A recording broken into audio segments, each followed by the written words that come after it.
genuine enrollment. Like, I can like be like, I'm here. They brought like, I'll like put the shit on. Her not doing that is so incredible. I hope she knows how awesome that was. You sent it yesterday, and I was like I'm not surprised by it.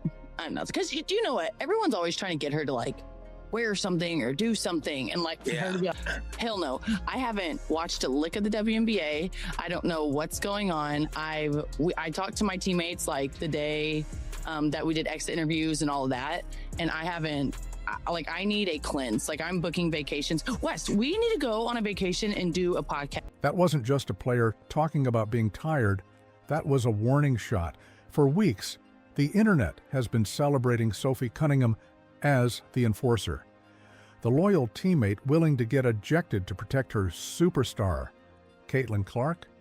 But you have been fed a carefully crafted lie.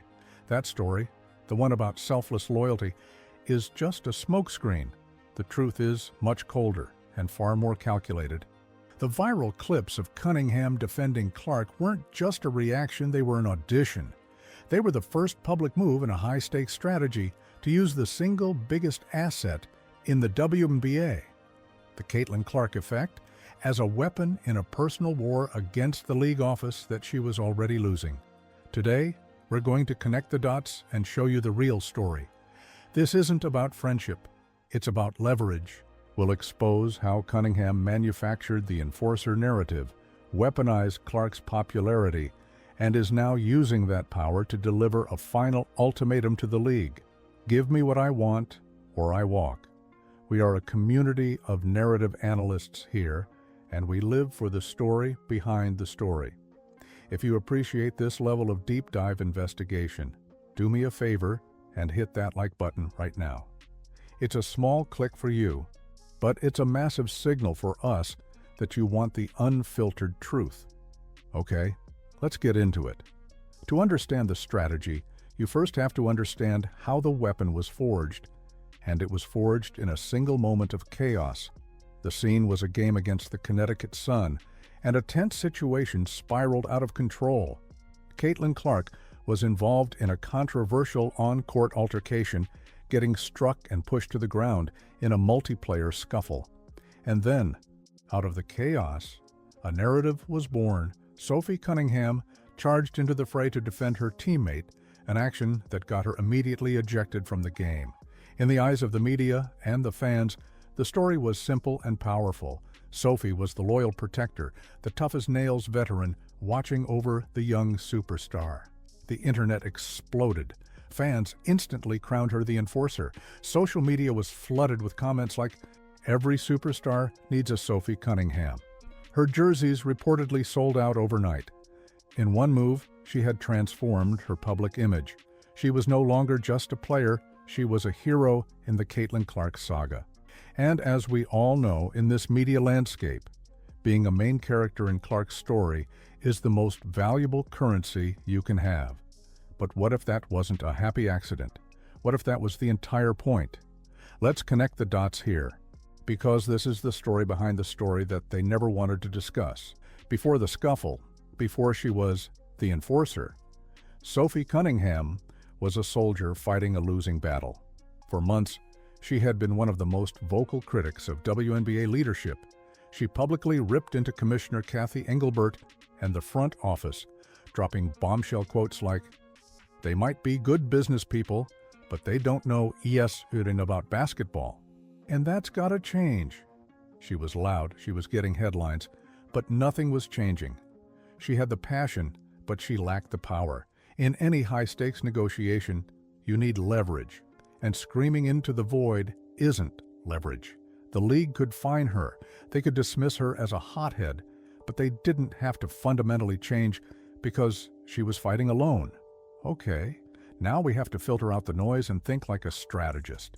What is the single most powerful force in the WNBA right now? It's not a team, it's not a coach, and it's not the commissioner. It's the Caitlin Clark effect. It's the millions of new fans, the sold-out arenas, the record-breaking viewership, and the unprecedented media attention. Caitlin Clark isn't just a player, she's an economic engine, and the fan base that follows her is an army. Cunningham saw this. She saw an army that could be mobilized, and the altercation during the Sun game was the perfect opportunity. It was a calculated risk. By charging in, she wasn't just defending a teammate from a cheap shot. She was publicly anointing herself as the protector of the league's most valuable asset. She was aligning her personal war against the league with the public's fierce, protective instincts for Caitlin Clark. It was a masterstroke of political theater. She instantly co-opted that entire fan base, turning her lonely crusade into their crusade. So let me ask you this. Was that a split-second decision born of loyalty, or was it the most calculated political move of the season? Let me know your theory in the comments below.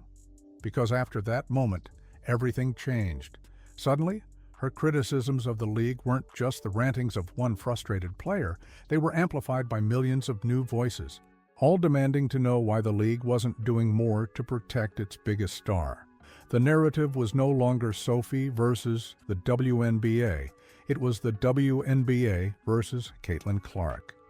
With Sophie positioned as Clark's champion, she had her leverage, and she was about to use it, and she didn't wait long.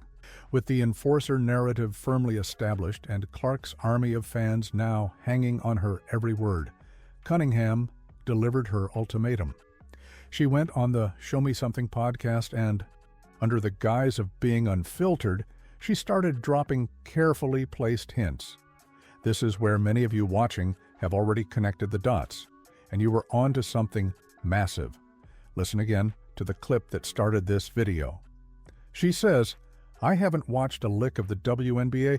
I need a cleanse, like I'm booking vacations." On the surface, it sounds like simple burnout. That's the story the competitor video wanted you to believe. But as narrative analysts, we know you have to filter out that noise. This wasn't a confession, it was a threat. It was a clear signal to the league office that she is emotionally detached and perfectly willing to walk away from the game. This isn't just speculation. Our research confirms that Cunningham's contract is expiring soon, and there are multiple reports that she has directly threatened to leave the WNBA if player treatment and officiating standards don't improve. She even promised a potential lockout if players don't get what they deserve. She's putting it all on the table, but now her threat carries the implicit weight of Caitlin Clark's fan base. The subtext is clear. If you let me walk, you're not just losing me. You are betraying the woman who is protecting your golden goose, and her fans will burn you to the ground for it. She's holding the league's most valuable asset hostage without Clark ever having to say a word. It's a brilliant, almost ruthless strategy. She baited the media, baited the fans, and is now baiting the commissioner into a standoff. She's turned a personal grievance into a league-wide crisis, all by hitching her wagon to the biggest star in the sport. The praise she gives Clark in the same interview isn't just friendly banter, it's part of the performance. So the Colts have fever players out. Sophie was not there, but they give everyone jerseys, and Caitlin Clark, grew up in Iowa, is a Chiefs fan, refused to wear the Colts jersey. She just held it up like this. And she hasn't gone out and said, like, I didn't do it because I'm a Chiefs fan, but the internet was like, she's a real one. I love it. And it's just like, have fever players out. Sophie was not there, but they give everyone jerseys, and Caitlin Clark, grew up in Iowa, is a Chiefs fan, refused to wear the Colts jersey. She just held it up like this. And she hasn't gone out and said, like, I didn't do it because I'm a Chiefs fan, but the internet was like, she's a real one. I love it. And it's just like, it's so good. So By calling Clark a real one and incredible, she reinforces their public bond, making her ultimatum even more potent. She's reminding the league and the fans, we're a package deal. You want to keep her happy, then you have to deal with me. It's a masterclass in manufacturing leverage where none existed before. The enforcer isn't just protecting a player on the court, she's enforcing her will on the entire league office. So when we filter out all the noise, the picture becomes crystal clear. This was never just about loyalty. The on-court scuffle, the enforcer persona, and the public praise for Caitlin Clark were all tactical moves in a much larger game. Sophie Cunningham, an outspoken critic with no real power, saw an opportunity to hijack the single biggest narrative in the sport for her own agenda. She used the incident with the son as bait, transforming herself into Clark's public protector, and, in doing so, drafted an unwitting army of millions. Her threat to leave isn't a sign of burnout. It's the final move in her playbook, a calculated ultimatum delivered with the full weight of the Caitlin Clark effect behind it, daring the league to call her bluff. So what's your take on all this? Is Sophie Cunningham's master plan a brilliant use of leverage to force necessary change for all players? Or is she a master manipulator who used her teammate as bait for personal gain? Let us know your detailed theory in the comment section below. This story is far from over. We'll be tracking the league's response and every move Cunningham makes as her contract situation comes to a head.